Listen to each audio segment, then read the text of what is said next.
Tediye beymil ve senden ilgar eyledim ve de vermedim mi bir aya söyle.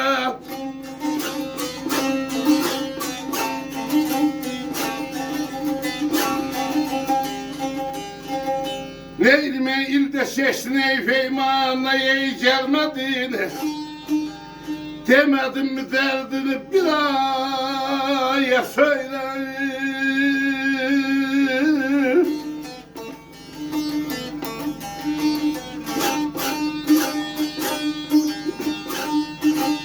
Neylime ilde şeşti ey feymana ey gelmedin. Demedim mi ey derdini bir aya söyle söyle.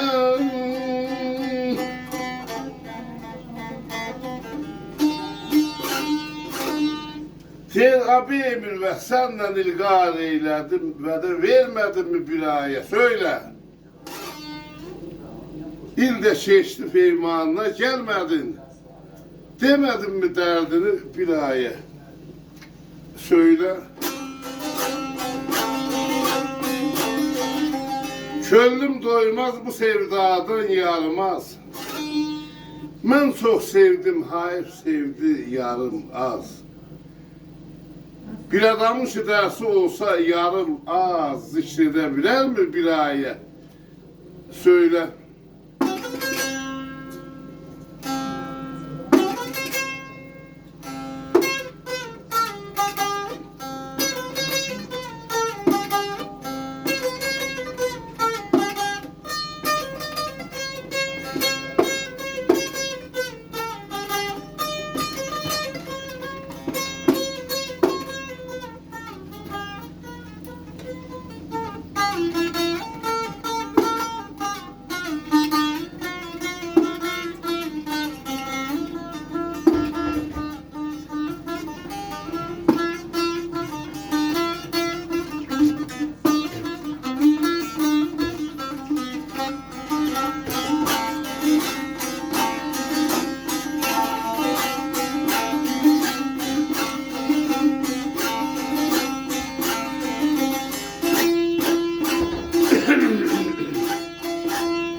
Avala ismi hanım ey tutsal oldum ey derdem ey kem evinde pencerede ey derdem.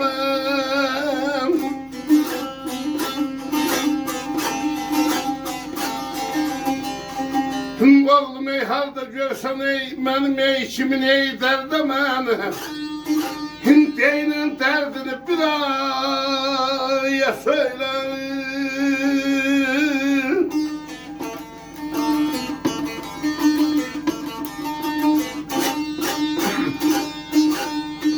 Neyim ey halda görsen ey benim ey kimin ey derdem.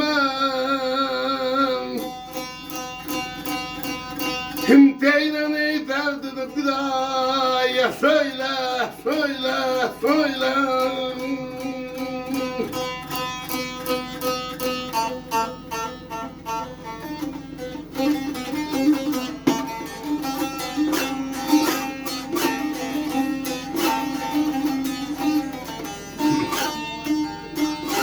İsmi halam busal oldum derdemen.